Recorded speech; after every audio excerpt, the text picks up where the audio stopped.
We are Steve and Jill. Together, we've been buying and reselling land since the 90s. Our data-centric approach leaves our buyers asking, how can you sell it so cheap? Here on the Land Academy Show, We answer that and more.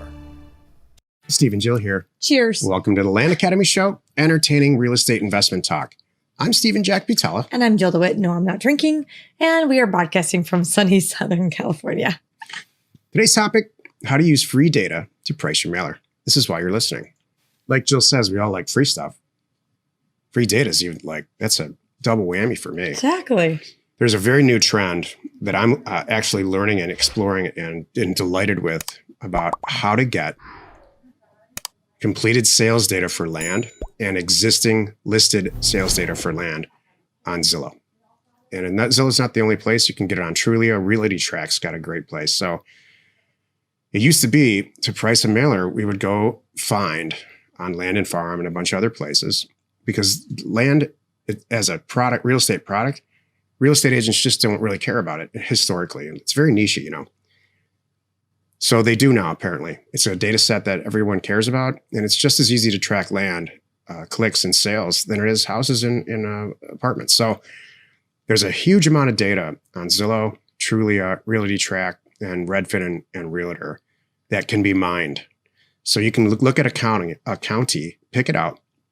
You can look at very quickly what's for sale and calculate the price per acre, what's sold and calculate the price per acre, and come up with a magic number that's something like this: of all the property that is listed, and all the property that was sold in the last couple of years, the price per acre is about $14,000. So, and it's a very specific number, 14,3221.33. If you take 20% of that, like we teach, and send out a mailer based on that number, you're going to have amazing results. And it's way more accurate. So cool. And it's all free. There's very efficient IT ways to get this data out of there quickly and effectively. But there's always the slow way. And wherever you are in your career or how tech savvy you are, both ways work. One way takes longer, but the results are the same. Right. So I've really dug deep, which is the real reason this mailer I referenced for her was late. Thank you. But it's there. It's amazing. And it's accurate. This is just another example of how things have changed, even since I really got, really into this with you. It's been 10 years. And I'm like, wow. I used to not just, my due diligence and how great that is in the mapping, but the stuff that we're uncovering. I mean, we used to really have to just there's a lot of guessing, because so much of the properties that were being sold were not listed anywhere. They weren't on Zillow. They may or may not be on Land and Farm. It was our own websites. We were doing our own, or eBay. I would look, even eBay completed sales. You couldn't really use that because it was all over the place, depending on how the auction. Did you do an auction? Did you do a buy it now? Whatever it was. There were all these variables. And now it's really great, like you said. And I think, so part of it too is not just what's available, is that we are all more open to using it. Used to be we couldn't post properties as easily as we could on the MLS. The only way to get on the MLS was either you were an agent or you listed with an agent. And now you're paying a commission so you can get it on the MLS. Not the case now. Now there's all kinds of flat rate brokering, posting services through brokers that you don't have to pay a commission and you can get them out there. It's so great. So Jill's exactly right. In the past, there was a lot more throwing it at the wall to see what sticks, versus really precision pricing and making decisions based on data. And it's the real thing. The truth is this. The real truth is this. It's only going to get better. Metadata and the prevalence of data is becoming more. The prevalence is increasing dramatically, Right. and the cost of it's going down. It will go down to zero. So, throw in the stats like this. If you're looking at 3 counties in Alabama, let's say, I'm just picking one random state, and they're all adjacent to each other, and you have like kind stats on. Let's say each county has 300 pieces of land that have sold in the last 3 years, and 300 pieces of land that are active they're active and sold. So exact same number. One county has all of the universe of land, the number of properties. One county has 5,000, one county has 30,000, one county has 10,000. Which one do you think would be better, just based on those stats? The universe of land? Yeah. Like Yeah. that, the higher one or the highest one? Or Highest. Yeah. So I would, there's a lot of ways to look at it. I think that there's two ways to look at it. Am I wrong? Well, no, I would choose the lowest, but Wait. but The highest number of maybe I'm mishearing it. The highest number of properties to choose from to pit against each other? no. So Okay, now I heard it doesn't wrong. matter. It doesn't matter. I would choose the less universe of possibility at the lowest. So because I didn't there's the same understand the listed, question. I know it's really because you're so bored right now that you're not listening. Seriously, what is the question? Please back up. Is it the highest number? Okay, you picked a county and one that has a big variety of properties? It picked 3 counties in Alabama. They're Right. all adjacent to each other. Okay. They all have 300 pieces of property, land Right. for sale each. Right. And they all have 300 completed sales that are sold each. Got it. County 1 has a universe of 15,000 pieces of land. Oh, there's so much available? No, wait, there's 300 and 300. It's the same number of things. So what do you mean by universe? Is it How many property properties type? are actually in the county?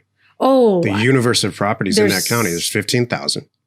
there's 15,000 properties in that county Yeah, altogether. APNs, yeah. 15,000 One's got APNs, 10. 300 sold, and 300 are listed right now. Right. Okay, that's one. And the other 2 counties are 10,000. Same numbers, 300, 300. One's 10,000. And the third county is 5,000. Oh, I'm going with, you know what? I picked the bigger one anyway because it's less available property. Okay, 2. good.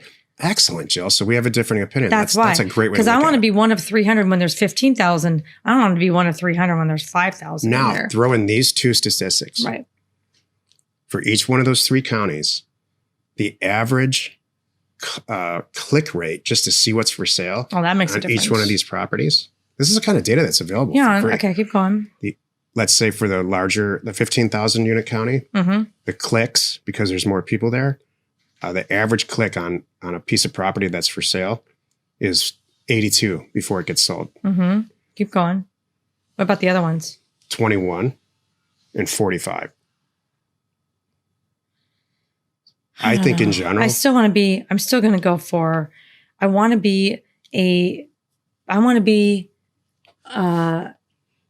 there's have, a point to all this, and it's you know what I'm actually saying? the end of. I'll cut to the chase. I want less, what am I going for? Less inventory, I a little want, more demand. I want less inventory. I want more clicks.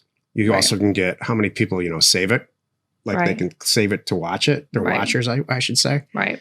Then get this, and this is the end statistic for me for sold listings, and this data is available for sold listings. You can see how many days it was on the market. That makes And a you can difference do it. too. You can sort it by the size. So yeah, this is boring as hell. Even No, for this is me. good for me. No, I love it. Oh, now it's okay. No, it's always been okay. I didn't understand the question again. And now I understand the question. No, I think everyone would agree. I'm going to pick an area where the 5 to 10 acres have an average days on market, list to sold of 45. Why wouldn't I? Versus 90, 180. That's a no-brainer. So access to this kind of data was unthinkable Right. even 5 years ago.